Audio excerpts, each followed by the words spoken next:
Cuerpo Médico. Estamos en vivo y en directo a través de la señal de TV Perú y queremos empezar agradeciéndole a todas las personas que nos escriben, que nos llaman y que comparten el programa. Y es verdad, este es un programa hecho para ustedes. Estamos al servicio de todas las necesidades vinculadas a la salud que puedan tener en todo el territorio nacional. Hoy tenemos un tema muy importante. Vamos a hablar sobre el Alzheimer y también la longevidad. ¿Cómo podemos tratar a un paciente que ya tiene el diagnóstico de Alzheimer? ¿Cómo debemos comportarnos nosotros como familia? ¿Qué pasa con la sociedad cuando una persona está en la tercera edad? Es parte de nuestra familia, pero a veces sentimos que no nos entendemos. Y por supuesto, envejecer es un proceso. Vamos a pasarlo todos, pero lo interesante es entender qué significa esta etapa de la vida, que ahora en estos tiempos es mucho más larga, mucho más prolongada. Y entender, creo hoy, que la sabiduría de las personas de la tercera edad son fundamentales para crecer como sociedad. Todo eso lo vamos a ver aquí en Cuerpo Médico y por supuesto el tema de la alimentación en esta etapa de la vida es muy pero muy importante y a veces, Youmi, nuestros papás o nuestros abuelos se convierten como en nuestros bebés y quieren comer lo que no deben o no quieren comer lo que deben. Entonces, creo que va a ser también fundamental poder hablar de la alimentación en esa etapa de la vida. Así es, Fátima. Efectivamente, la alimentación juega un rol importantísimo para prevenir cualquier tipo de enfermedad. Y mucho más, es un factor importante para ayudarnos a nutrir adecuadamente al cerebro. Y hoy vamos a conocer cuáles son esos alimentos que nos ayudan a mejorar nuestra nutrición a nivel cerebral. Así es, así que no se pueden perder el programa. Vamos a tratar este tema desde el punto de vista neurológico y también desde el punto de vista geriátrico. Así que vamos a esperar a sus llamadas. Ya tenemos a los dos especialistas que hoy nos van a acompañar y ya tenemos sus consultas: 619-0774, 619-0776, 619-0777. Y también, por supuesto, nos acompaña público que siempre es bienvenido para que pueda hacer sus consultas. Ya están sonando los teléfonos, estamos listos para recibir sus llamadas y empezamos hoy Cuerpo Médico. Empezamos así.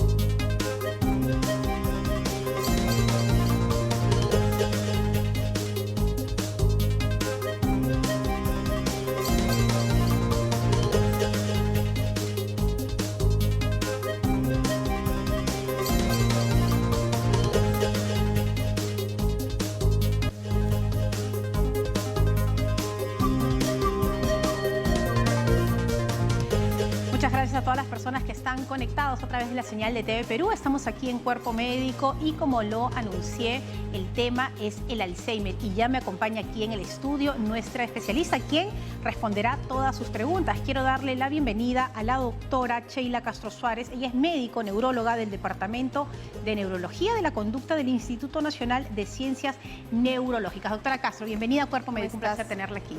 Buenas tardes, gracias por la invitación. Vamos a empezar, doctora, como siempre pido, con el concepto. Cuando hablamos de un diagnóstico de Alzheimer, ¿qué características presenta el paciente? Lo primero que tenemos que saber es que la enfermedad de Alzheimer es una enfermedad neurodegenerativa, es decir, que se va a producir porque las células que están en el cerebro, que son las neuronas, empiezan a perderse por una acumulación anormal de proteínas. Esta acumulación comienza en una parte específica del cerebro, sobre todo relacionada con la memoria. Por lo tanto, el primer síntoma vienen a ser los olvidos. Las personas generalmente lo manifiestan como que pierden más frecuentemente el DNI, el celular, las llaves, o repiten lo mismo porque no recuerdan que ya dijeron algo, o preguntan lo mismo porque no recuerdan que ya preguntaron. ¿Y a partir de qué edad empiezan las primeras manifestaciones? En la enfermedad de Alzheimer tenemos dos grupos. La más frecuente empieza después de los 65 años, pero tenemos un pequeño porcentaje que puede empezar antes de los 65 años.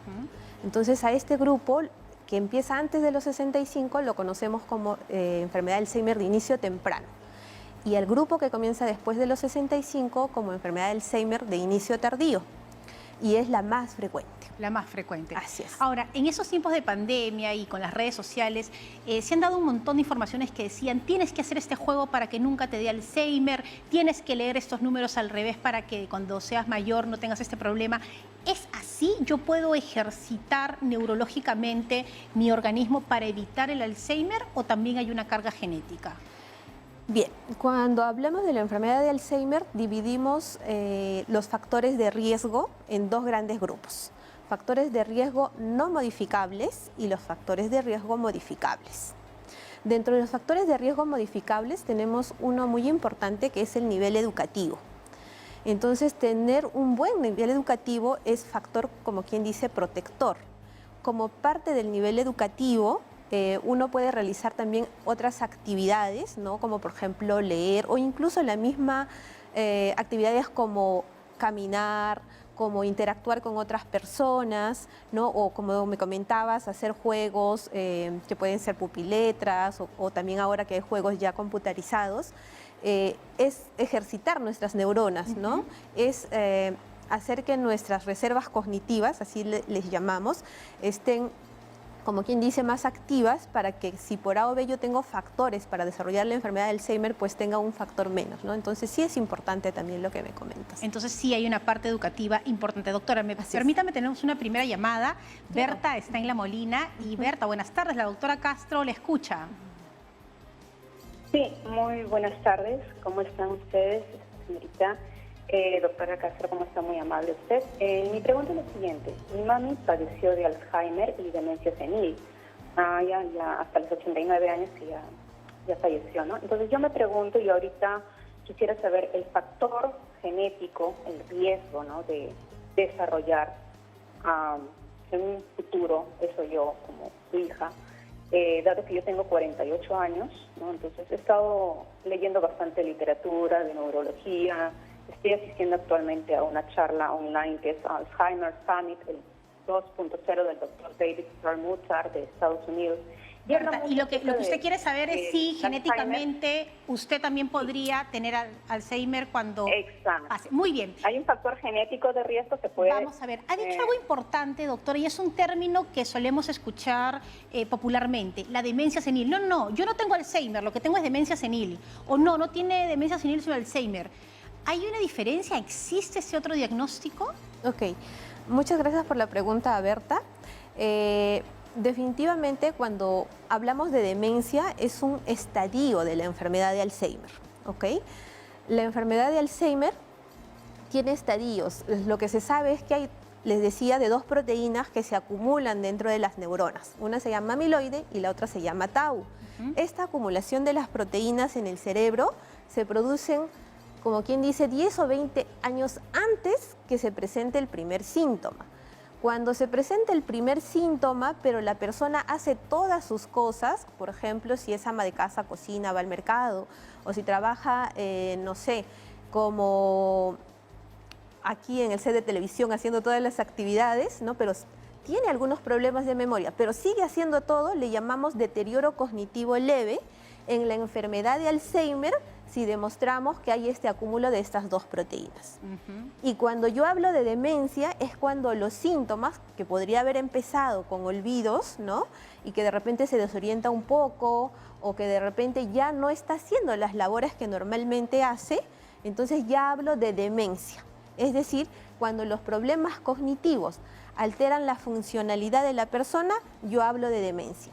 Y hablo de demencia en la enfermedad de Alzheimer cuando demuestro estas dos proteínas en su cerebro. ¿Y es a través de un análisis?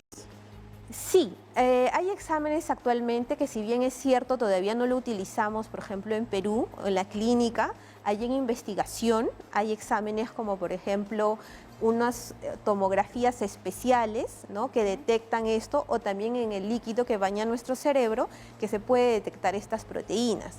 Y el término demencia senil ya no lo utilizamos. ¿Por qué? Porque significaría que todas las personas adultas mayores tendrían demencia. Claro. Y no es así. No es así. Muy bien, vámonos con otra llamada, doctora. Sí, dígame. Perdóname, el factor de riesgo genético. Que era la pregunta que nos hacía. Exacto, para que Berta no se quede sin contestar, sin contestarle a Berta. En la enfermedad de Alzheimer se llama un factor de riesgo poligénico, es decir, que van a haber varios factores. Y el factor genético es menos del 1%. ¿Qué significa?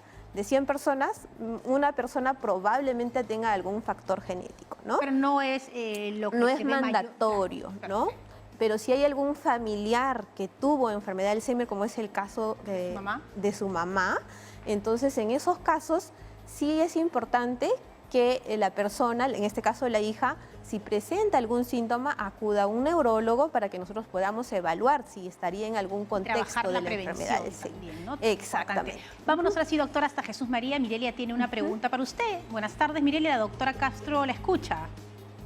Buenas tardes, doctora. Doctora, quería hacer una consulta. Mi papá tiene 94 años y él era odontólogo.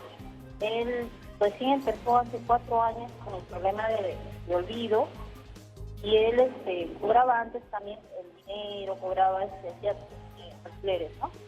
Y ahora él hace todas las rutinas, ¿no? Hace su rutina diaria, pero él también quiere ir a hacer las cosas que hacía antes y recuerda el pasado más que el presente. Cada día hay que hacerle recordar lo que hizo ayer, lo que hicimos ayer, salimos. Ese deterioro, como usted mencionó, acerca que ya no hacían las cosas rutinarias, eso es cuando es un deterioro, una demencia, un Alzheimer. A ver, vamos a preguntarle a la doctora. Bueno, ella tiene 94 años y claro, hay más recuerdo del pasado y se olvida las cosas inmediatas que realiza. Así es. Algo muy importante y rescatable de lo que nos comentaba es que su papá tiene 94 años y cuando yo les hablaba de los factores de riesgo modificables y no modificables, la edad es un factor de riesgo no modificable. Entonces, cuanto más años tiene la persona, la posibilidad de que tenga, por ejemplo, la enfermedad de Alzheimer es mayor. ¿Sí? Les decíamos que los síntomas, ¿no? Uno es los olvidos. Los olvidos, como lo comentaba, es de hechos recientes. Y muchas veces no puede diferenciar el presente con el pasado. Entonces, recuerdan que de repente trabajaban saliendo a vender cosas, se alistan para ir a comprar las cosas. Ahora, ¿el familiar qué debe hacer? ¿Recordarle el presente o seguir la historia del pasado? ¿Qué es lo recomendable? Muchas veces cuando nosotros los contradecimos, vamos a generar angustia en el paciente o vamos a generar irritabilidad, ¿no? ¿Cómo? Tengo que ir a trabajar, ¿por qué me estás Y uno dice, no, deteniendo? papá, tú ya no trabajas, ya te jubilaste, y insiste con Exacto. eso. Si el familiar lo confronta, o se angustia, se pone triste, llora, o se irrita, déjame salir, ¿no? Entonces, ¿qué te parece que hoy día no vamos a ir a trabajar? ¿Qué tal si mejor vamos a visitar a tal persona, ¿no? O sea, le cambio de conversación. Importante, doctora, lo que está diciendo, por favor, a todos los familiares con personas con Alzheimer en casa, hagan eso, síganle la corriente y derívenlo a otra cosa para que no se irriten, no se angustien, no se sientan tristes. A veces nosotros somos un poco tercos también los familiares y queremos que entiendan que están en este presente. Vamos un poquito, aquí la doctora Castro nos está dando este gran consejo. Vamos con más llamadas, doctora, y esta vez recibimos a Raúl. Raúl, muy buenas tardes. Desde Surco nos llama y la doctora Castro lo escucha.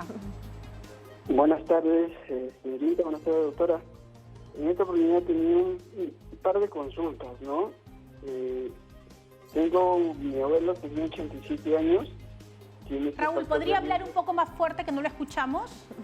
A ver, le decía de que tengo mi abuelo de 87 años que tiene el factor de riesgo genético porque su hermana sufrió de Alzheimer, pero recién él está presentando ciertos síntomas de pérdida de memoria, de algunas cosas que relacionan, como decía la doctora, a corto plazo y también el cambio de carácter.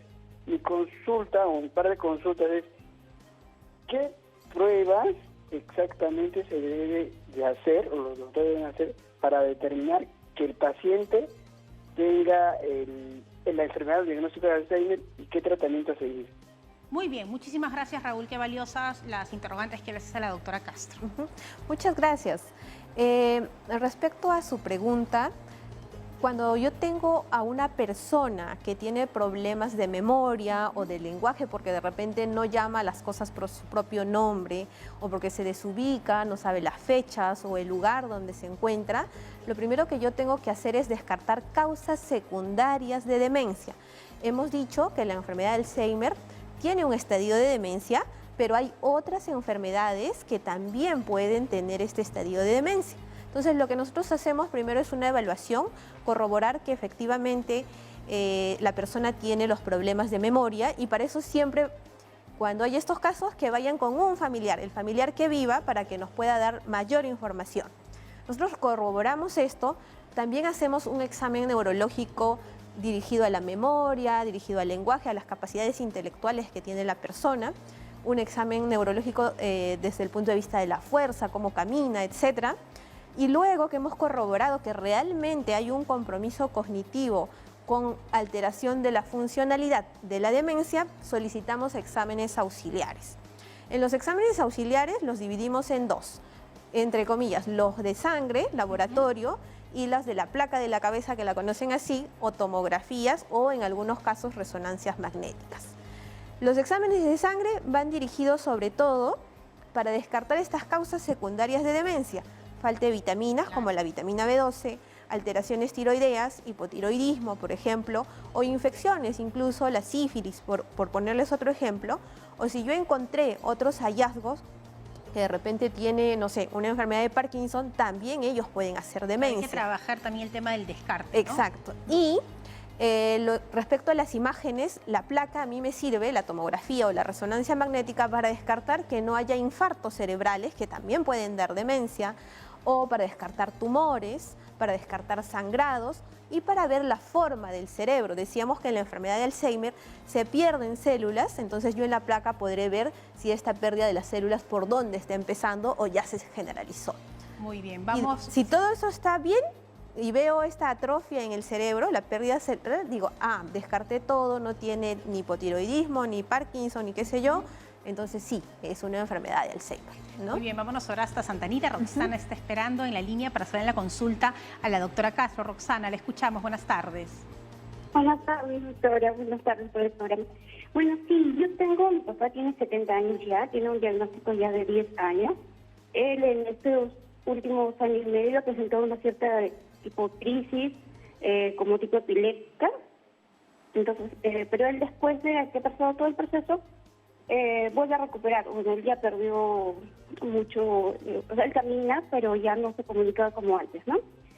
Y después que le han sacado las tomografías, pues han visto que su masa encefálica ya se redujo, pero cuando pasamos por toda esta crisis, vemos que tenemos el temor que ya, pues no, o sea, definitivo, ¿no? Que ya lo estamos perdiendo, pero él vuelve a recuperarse un poco, ¿no? Pero, ¿qué tanto? Mi pregunta va más que nada, ¿esto es una posibilidad de una epilepsia que él tenga ya con el Alzheimer? Y una pregunta adicional es, ¿qué tanto está relacionado el TDAH con el Alzheimer? Muy bien, vamos a ver. Entonces, a ver, en resumen, su papá ya tiene el diagnóstico, pero tiene crisis epilépticas, ¿no? Cuando hablamos de la enfermedad de Alzheimer, ya el estadio de demencia también podemos dividirlo en un estadio leve, moderado y severo. Las crisis epilépticas no son usuales en la enfermedad de Alzheimer. Sin embargo, en un estadio avanzado, ¿no?, severo, donde prácticamente la persona ya no es autosuficiente, incluso para bañarse, para hacer sus necesidades, incluso para comer o vestirse, estamos hablando de un estadio severo de la enfermedad de Alzheimer. En estos estadios, además de los síntomas cognitivos o también neuropsiquiátricos, ¿no?, cambios del comportamiento, agresividad o tristeza, alteraciones de sueño, también pueden haber síntomas motores, ¿no?, dificultades para caminar como las que nos comentaba, y en algunos casos también se pueden presentar las crisis epilépticas, ¿no? Entonces, sugeriría que lleven a su familiar al médico para nosotros verificar si realmente se tratan de crisis epilépticas y poder también dar un tratamiento para prevenir estas crisis epilépticas, para que no se presenten, ¿no? Muy bien, hay que ir al neurólogo para hacer todos estos descartes. Muy bien, la doctora Castro va a continuar aquí con nosotros, pero es momento de hablar de nutrición, así que Youmi Paz nos trae importante información relacionada a este tema. Youmi.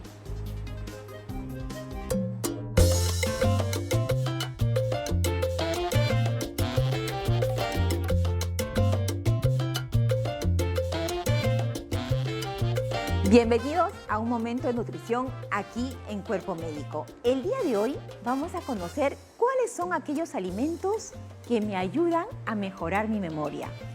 Primero vamos a empezar con el atún, ¿no? O los pescados azules, que contienen ácidos grasos esenciales importantes para poder contribuir a mejorar la buena nutrición del cerebro, especialmente el DHA, un nutriente importantísimo para poder ayudar a nutrir nuestro cerebro.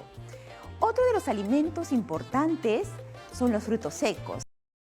Tenemos la almendra que nos va a ayudar a poder darnos ese nutriente importante como es la vitamina E. Es un potente antioxidante que va a ayudar a que nuestras células no envejezcan, ¿no? Previene el envejecimiento prematuro. Por eso es importante consumir 15 unidades, ¿no?, de estas almendras en forma diaria para poder cubrir el 50% de mi requerimiento. Otro de los alimentos que no debe faltar diariamente son los lácteos. ¿Por qué? Porque es importante por su aporte de proteínas, especialmente un aminoácido que es el triptófano, que va a activar a mi serotonina, que es un neurotransmisor, y el cual va a mejorar mi ánimo, ¿no? Entonces el estrés también perjudica la nutrición del cerebro, por eso es importante. Un estrés prolongado, según estudios, logra una carencia de calcio. Por eso es importante consumir alimentos que sean fuente de calcio, y en este caso los lácteos son fuente de proteínas y de calcio. Otro de los alimentos importantes es el cacao. El cacao contiene compuestos fenólicos que va a ayudar a poder mejorar la nutrición de nuestro cerebro y previene el deterioro de este nutriente, ¿no? De este caso del cerebro. Otro de los alimentos importantes es el brócoli. Estoy hablando acá de los vegetales en general. Según estudios que se han realizado, consumir la cantidad necesaria de vegetales es muy importante. Contribuye en reducir o retardar el envejecimiento cerebral un 40% cuando uno consume la cantidad necesaria de vegetales. En este caso tengo aquí al brócoli, que es rico en ácido fólico, ¿no?, que es el nutriente que va a mejorar y va a nutrir adecuadamente el cerebro. Recordar siempre consumir la cantidad necesaria de vegetales, que vendría a ser como las 2 manos que nosotros tenemos. Esa es la porción que cada uno debe consumir. Otro de los alimentos importantes también es el té verde, ¿no? Entonces el té verde tiene la teanina, que es importante para poder retardar el envejecimiento, es un antioxidante, y nos va a ayudar a tener mucho más foco en la concentración por este compuesto que tiene. También tenemos otro de los alimentos importantes como que es el coco, ¿no? El coco es importante porque nos va a brindar compuestos que va a ayudar a poder nutrir y retardar el envejecimiento, ¿no? Entonces es importante poderlos consumir. Cuando nosotros tomamos un desayuno, y felizmente acá en Perú pues tenemos la cultura de consumir un desayuno muy particular, que es el quaker, ¿no?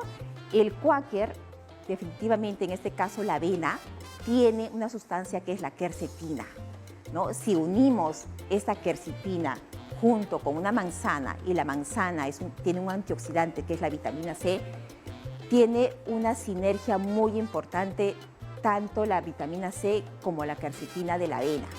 La manzana también tiene quercetina. ¿Qué va a ayudar todo ello? Va a contribuir a retardar el envejecimiento a nivel neuronal, ¿no? Entonces, evitar también esa pérdida de memoria con facilidad.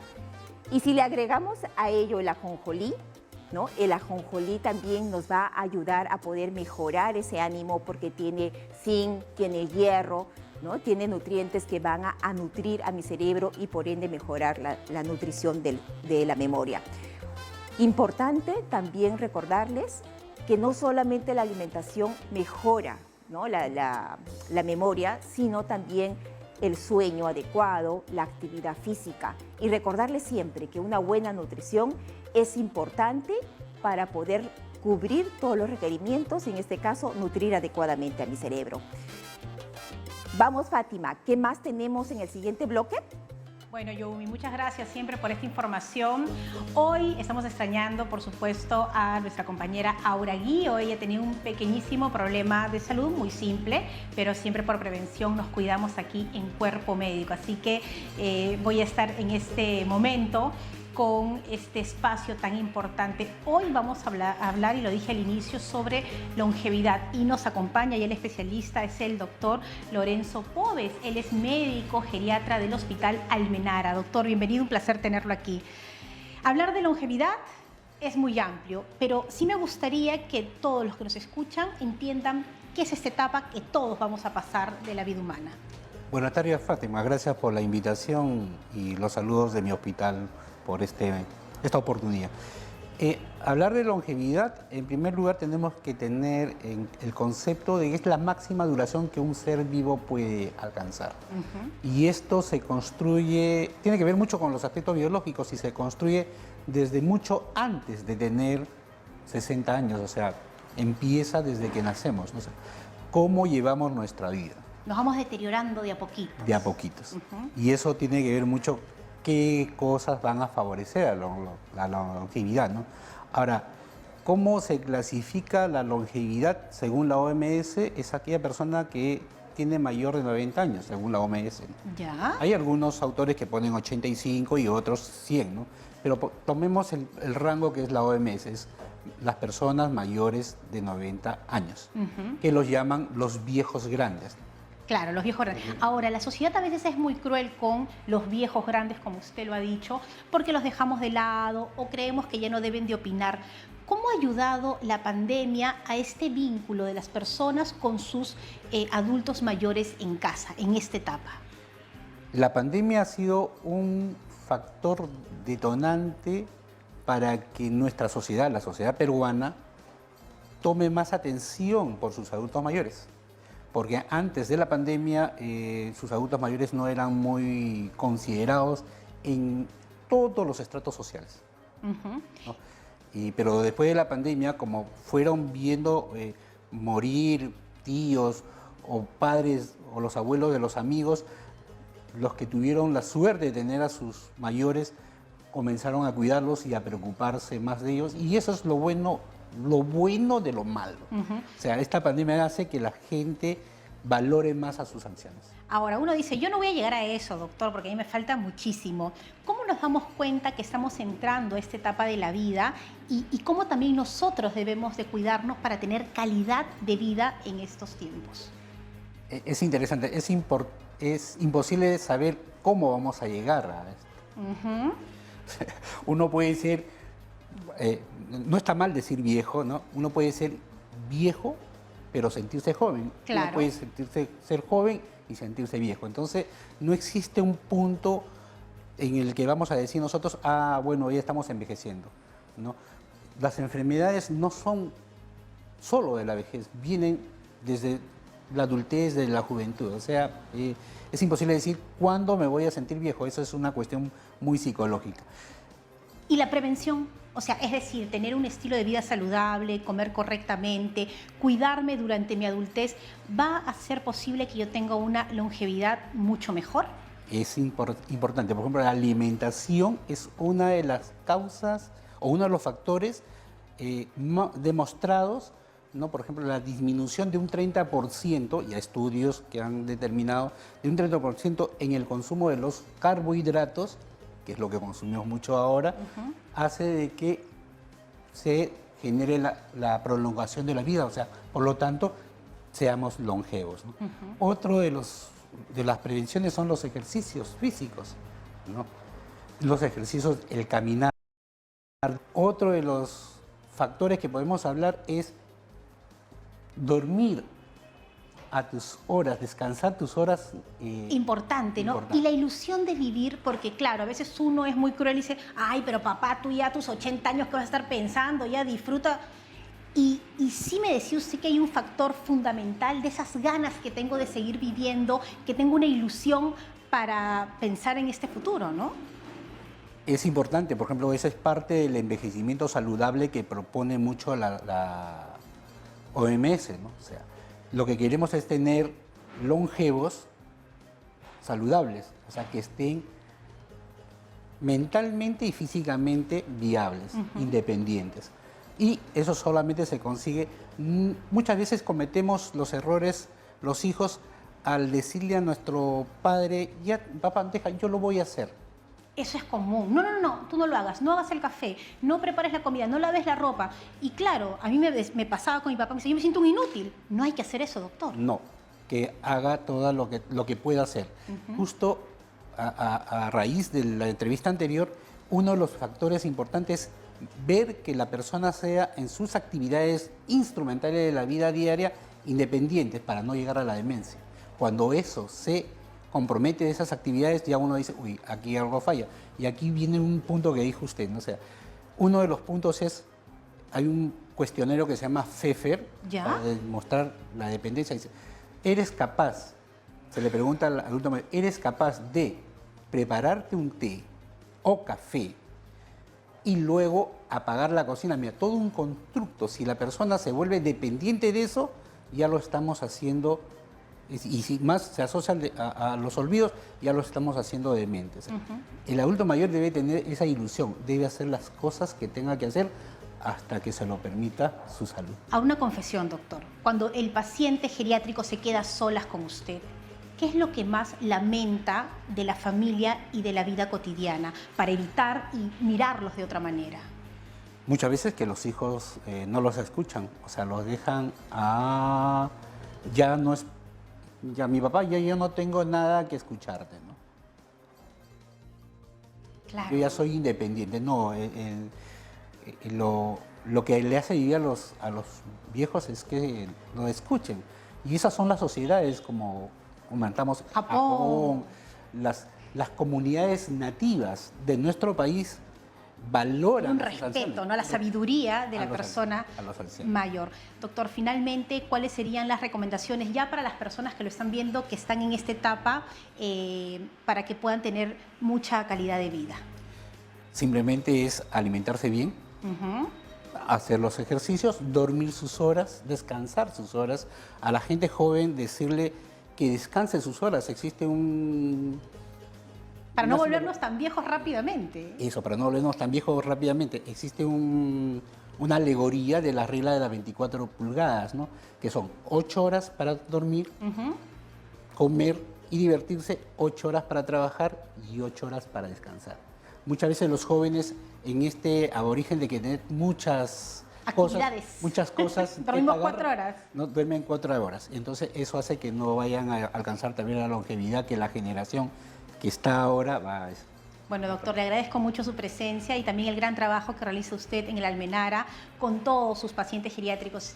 Y ha estado con nosotros el doctor Lorenzo Pobes Requena. Gracias por estar aquí. Y miren, yo lo único que les puedo decir antes de irnos al corte, así como nosotros tratemos a nuestros padres, así como los tratemos, nuestros hijos nos van a tratar a nosotros, porque es un ejemplo. Entonces, vamos a tener que voltear a mirarlos de otra manera y agradecerles por todo esto que han construido. Y finalmente, como decía aquí el doctor Pobes, todos los dos vamos a pasar por esa etapa así como usted. Vámonos a una pausa, regresamos con más aquí en Cuerpo Médico hablando sobre el Alzheimer y todas sus preguntas. Volvemos. Doctor.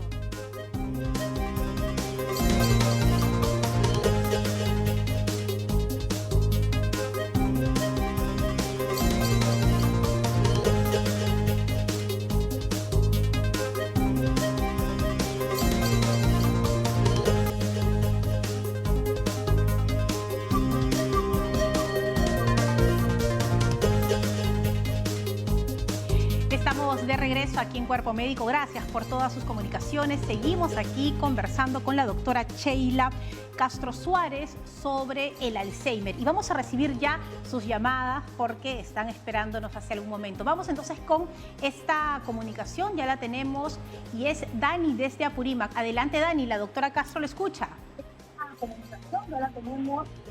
Lo que le pido es que me baje el volumen del televisor.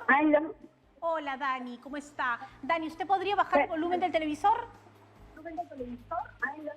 Para escucharla. Doctora, buenas tardes.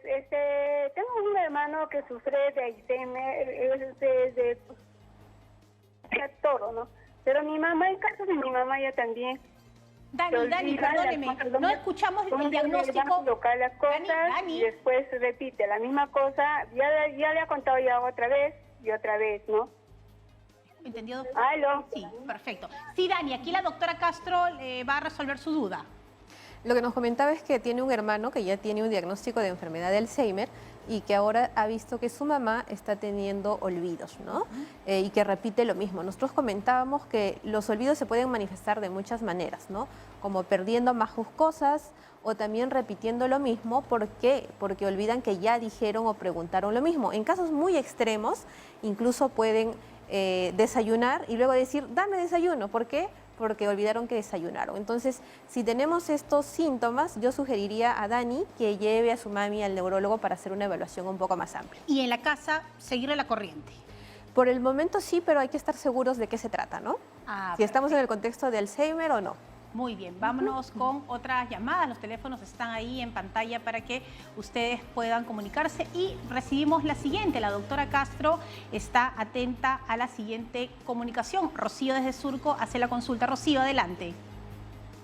Buenas tardes. Quería hacer una consulta. En el caso de mi papá, tiene 91 años. Él ha sufrido ACV hace unos 10 años más o menos. Y bueno, ya no tiene mucha movilidad. Pero en la última semana, en la semana pasada, esta semana, digamos, él se quedaba tranquilo y como que hacía las cosas a medio camino. Quería ponerse la dentadura y se quedaba con la dentadura a medio camino y no llegaba a hacerlo. Y después se quedaba tranquilo, se dormía. Pero en la última semana se ha puesto muy agresivo, no le hace caso a nadie.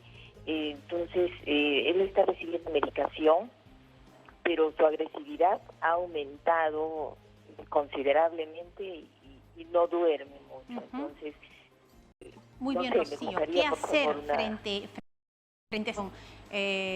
La admiro porque estar con un paciente con estas características no es nada fácil, y sobre todo cuando es nuestro padre, nuestro héroe, que comienza a tener ese comportamiento. Así que primero admiración y aquí ahora la respuesta de la doctora Castro. Efectivamente, cuando los adultos mayores tienen un cuadro de demencia en la enfermedad de Alzheimer, y la familia, ¿no? En este caso la hija, sabe cómo es, ¿no? Cómo se comportaba y de repente se vuelven más agresivos, tenemos que descartar varias cosas, ¿no? Si hay cuadros infecciosos que estén haciendo de que esta persona, como no puede manifestar lo que siente, se ponga más agresiva. También podría pasar lo contrario, que no quiera comer, que se vuelva así como que más apática, ¿no? También hay que ver en otras personas eso. También ver su ingesta de agua, su ingesta de alimentos. Muchas veces ellos no piden, no toman la suficiente cantidad de agua y, por ejemplo, tienen trastornos hidroelectrolíticos que también pueden hacer de que las personas estén un poco más agresivas. O si de repente le cuidaba una persona y le cambian de cuidador, ¿no? Entonces, estos cambios, ¿no? También pueden generar agresividad, o los ambientes, de repente tiene 3 hijos y cada semana o cada mes lo cambian con un hijo o con otro hijo, entonces como va avanzando la enfermedad se desorientan, no se ubican y pueden generar agresividad también, Sí, ¿no? Entonces hay que valorar eso. No tienen la alerta de la sed. Vamos ahora con Mónica, que está en Surquillo, con la consulta para la doctora Castro. Mónica, le escuchamos, adelante. Doctora, buenas tardes Roxana. Doctora, una consulta. Escuchamos, Mónica, adelante. Doctora. Una consulta, el electroencefalograma es una prueba para descartar si la paciente tiene Alzheimer. A ver, vamos a ver qué nos dice la doctora. Muchas gracias por esa pregunta, es muy interesante porque hemos visto que muchas veces llevan a una persona no solo por Alzheimer, y la mayoría sale con un electroencefalograma. Y la verdad es que el electroencefalograma tiene indicaciones muy puntuales y una de ellas es crisis epilépticas. En el caso de la enfermedad de Alzheimer no lo consideramos un examen útil, salvo, como una de las audientes nos llamó, y nos decía que su familiar tenía crisis epiléptica. En ese caso sí le vamos a pedir el examen, pero si no, no sería útil. Muy bien, bueno, como le comentaba, doctora, también hoy nos acompaña público y queremos saludar a todo el personal de la red Sabogal. Hoy tenemos la compañía de 4 de ellos quienes han llegado para hacerle consultas. Así que vamos con esta primera pregunta y viene a cargo de Olga Retuerto. Olga, escuchamos su consulta. Hola, doctora Castro, soy Olga Retuerto. Hemos escuchado acerca del Alzheimer, que es una enfermedad neurodegenerativa, y usted ha mencionado algunos factores protectores. De repente podría hablarnos de algunos más para poder de repente retrasar el avance de esta enfermedad que no tiene cura, tenemos entendido. Hablar de factores protectores es hablar de factores de riesgo. Y actualmente hay reconocidos 12 factores de riesgo que podrían hacer que se presente la enfermedad de Alzheimer. Entonces, ¿cómo prevenir que tendrían los factores protectores, ¿no? Por ejemplo, si la persona tiene hipertensión arterial, tiene diabetes, tienen estas enfermedades que estar bien tratadas, controladas. ¿Qué más? La depresión. Si padece depresión, acuda a un psiquiatra para que pueda ser evaluado y tratado. El aislamiento. Actualmente por la pandemia, por ejemplo, pues muchas personas han quedado solas en casa. Pero a pesar de todas las medidas de aislamiento, la interacción social, sea ahora por teléfono, videollamada, ¿no? O si ya se puede salir bien protegidos, también es importante. Alcoholismo, consumo de cigarrillos son otros factores de riesgo. Traumatismos encefalocranianos, entonces prevenir golpearse la cabeza, las caídas, por ejemplo, ¿no? Importantísimo. Muchos adultos mayores sufren de hipoacusia, es decir, que no escuchan bien y no tienen audífonos. Es altamente prevalente y este es un factor de riesgo que se puede prevenir, ¿no? Para que de esa manera pues no lleguemos a sumar más factores y desarrollar la enfermedad de Alzheimer, ¿no? Son algunos de los que les puedo comentar. Vamos ahora con otra consulta y está a cargo de Aarón Gutiérrez. Lo escuchamos, Aarón. ¿Qué tal, doctora? Después de haber hablado un poco de la enfermedad de Alzheimer, yo quería saber qué se puede hacer para poder mejorar el sueño en una persona que padece de esta enfermedad, porque a veces eso también es un factor de riesgo, ¿no? Porque la persona se despierta, de repente no reconoce el lugar en el que está y se puede volver un poco violenta. ¿Qué se puede hacer para poder mejorar esta situación?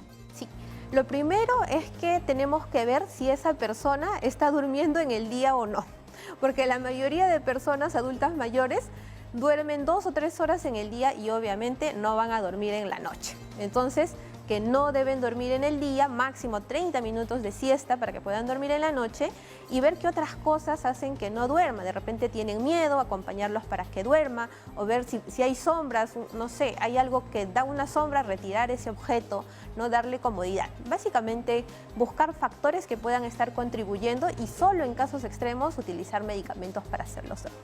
Muy bien, vamos ahora con otra consulta y es a cargo de Joana Guevara. Joana, la doctora Castro la escucha, adelante. Hola, ¿qué tal? Buenas tardes. Yo quisiera saber si en el caso de pérdida de memoria en una persona joven, eso se podría considerar como una posible enfermedad de Alzheimer. Gracias. El principal confusor en las personas jóvenes que presentan problemas de memoria es la depresión. Entonces, primero acudir a un neurólogo para diferenciar si hay algún cuadro de depresión o también trastornos de déficit de atención que a veces puede seguir en el adulto, pero también hay un pequeño grupo de personas en los que sí se puede presentar la enfermedad de Alzheimer antes de los 65 años. Muy bien, vamos ahora con otra pregunta de Piero Orihuela. Piero, adelante, la doctora Castro lo escucha. Doctora Castro, buenas tardes. Mi pregunta está relacionada con el tema comunicacional. Cuando la persona con Alzheimer tiene un deterioro cognitivo leve, ¿hay alguna forma de crear alguna rutina diaria de aspectos esenciales para que la persona pueda desarrollar y así también mantenerlo activo, como por ejemplo el aseo de dientes, tomar sus medicamentos, beber líquido durante el día? Efectivamente, la enfermedad de Alzheimer, la persona va perdiendo todas sus capacidades hasta hacerse muy dependiente. Entonces, lo que se recomienda es que tenga una rutina diaria. Todos los días se levanta a tal hora. Después de que se levanta, ¿qué va a hacer? Se cepilla los dientes, algunos se bañan, luego el desayuno a una hora exacta. En la mañana, ¿qué actividad va a hacer? ¿Va a ayudar en algo? ¿Van a salir a caminar?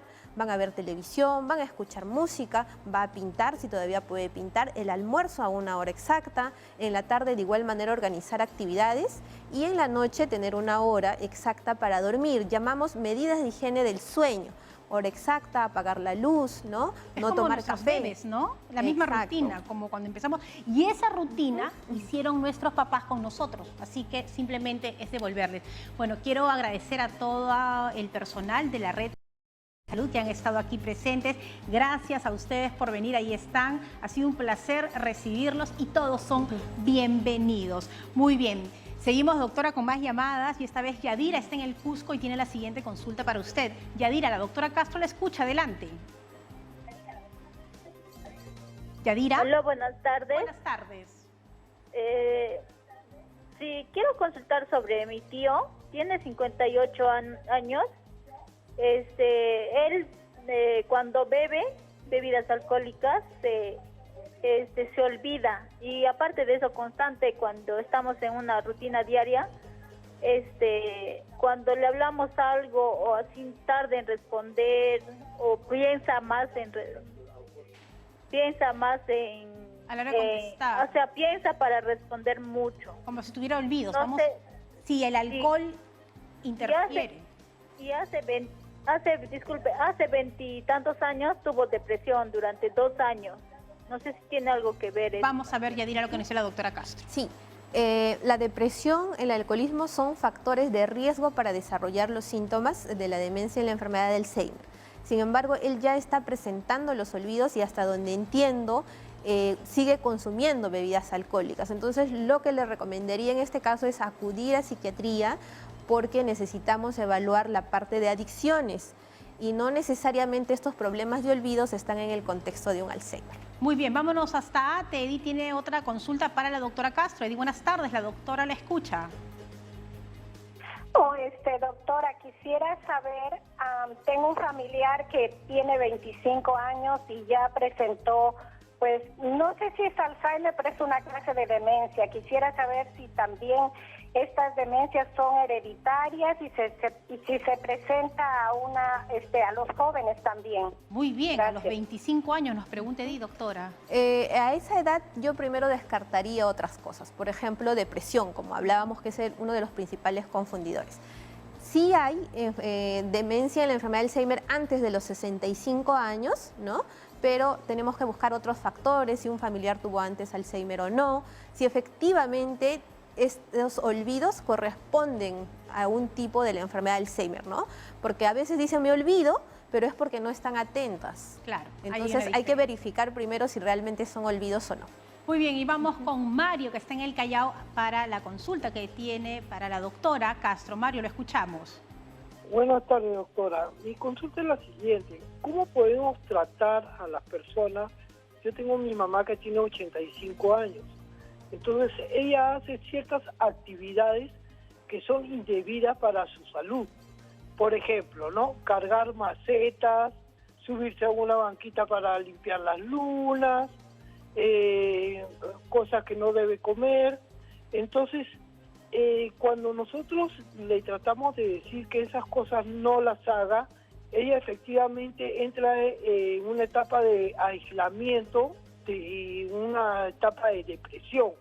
Entonces, si bien nosotros tenemos la voluntad de poder atenderla, ¿cómo se puede tratar a ese tipo de personas que me parece que ya... Ay, Mario, esa pregunta y esa vivencia, todos los que tenemos padres mayores la vemos. Doctora, ¿qué hacemos ya en estos casos? Cosas indebidas pueden poner en riesgo su vida. Así y cómo es. tratarlos. ¿Qué le debemos de decir? Lo primero es que a mí me alegra que la señora quiera hacer cosas, que siga viendo las macetas o quiera, porque está manteniendo su actividad. Eso es muy importante. Ahora, las quiere hacer sola. Es cierto, hay riesgo de caídas, pero si tiene a un familiar y por lo que entiendo tiene mucho apoyo familiar, entonces que lo hagan juntos. ¿no? Que lo hagan juntos. Vamos, ya, yo te ayudo a llevar la maceta, ¿qué tal si tú llevas esta otra pequeñita? ¿No? Cuando uno enseña a su hijita a caminar, uno dice, no camines, sino dice, a ver, yo te agarro la mano y va dando el primer paso, ¿no? Exacto. O si se va a subir, dice, yo te ayudo a subir y tú haces el resto. Claro, yo agarro todo ahí. Exacto. No limitarlos, sino ser compañeros. Acompañarlos, ¿no? Para que no evitar las caídas, por ejemplo. Vamos ahora con una comunicación más, ¿sí? La tenemos, Carolina desde San Miguel. Querida Carolina, aquí la doctora Castro la escucha.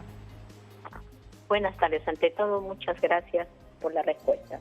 Se dice que verdaderamente el sueño es importante. A veces por las actividades laborales o de pronto, por problemas familiares y demás, puede tener uno algunos problemas para dormir. ¿Qué tanto es cierto que hay la melatonina que lo venden sublingual, tengo entendido? ¿Qué tanto puede ser bueno eso si verdaderamente uno se va a estar yendo, perdiendo el sueño así y de pronto, pues no, cae en el Alzheimer y demás? Y después, ¿qué alimentos? Se escucha también mucho de los frutos secos, como por ejemplo las nueces, no, las almendras.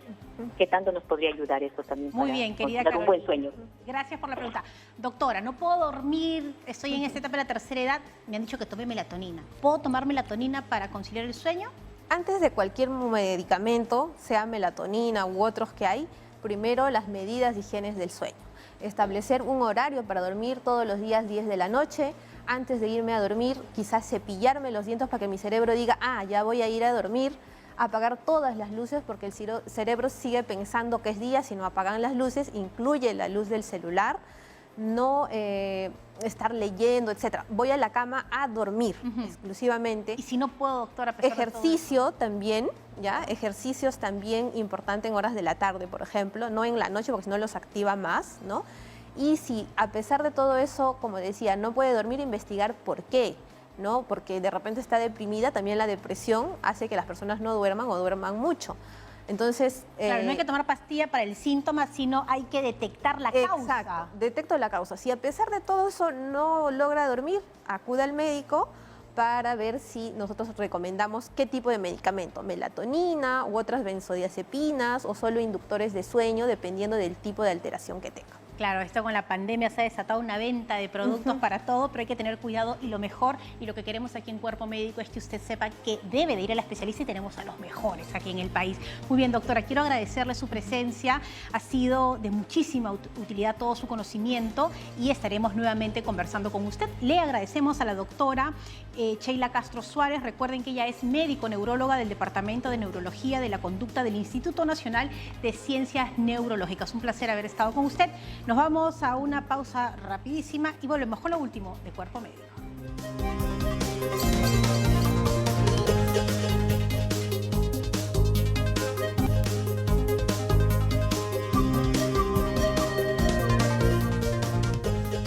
Estamos aquí de regreso con la parte final y Youmi, qué interesante toda la información que hoy hemos rescatado en Cuerpo Médico. Exacto, ¿no? Muy necesario yo creo y qué importante es conocer todos estos detalles, ¿no? Estos factores que son importantes prevenirlos para poder llegar a tener demencia, ¿no? Y además, cómo debemos de alimentarnos, ¿no? Desde la prevención cuando somos adultos y también cómo tratar cuando tenemos una persona con Alzheimer, el tema de la alimentación, cómo nutrirlos de verdad. Ese es un punto importante porque a veces pues no conocemos las propiedades que tiene cada alimento y de ahí la importancia de poder dar justo una alimentación variada para poder utilizar todos esos nutrientes que cumplen una función específica, ¿no? Y especialmente los vegetales, ¿no? Que justamente hablábamos la importancia de consumir la cantidad necesaria de verduras que a veces no lo realizamos y nosotros somos un ejemplo vivo y hacerlo desde niños, ¿no? No esperar todavía que tengamos pues una edad ya adulta donde ya nos preocupamos y queremos mejorar la nutrición. No, empezar desde niño que es básico lograr una alimentación saludable. Bueno, mi abuela, que se llamaba Purificación, todos los días de su vida hasta que se murió tomó caldo de hueso de manzano. Es que no había forma que ella no se tome primero un buen caldo de hueso de manzano, decía, para que no se le rompan los huesos. Bueno, le dábamos su caldo de hueso de manzano y también ella comía el pescado crudo, le echaba limón con sal y así se lo comía. Y es que en el pescado crudo justamente está más concentrado el DHA, que es el nutriente que contribuye al desarrollo cerebral, ¿no? Por eso es importantísimo consumir, en el caso pescado o el atún que contiene este omega 3 y principalmente este nutriente que es el DHA. Bueno, realmente hoy ha sido un día, como siempre, de mucho aprendizaje de ambos lados, de ustedes y también de nosotros. Gracias por haber estado aquí en este programa y quiero hacer un llamado también a todos los cuidadores de las personas de la tercera edad. En primer lugar, gracias, porque es un trabajo complicado y difícil. Y también se convierten en ese hijo que no está presente en casa.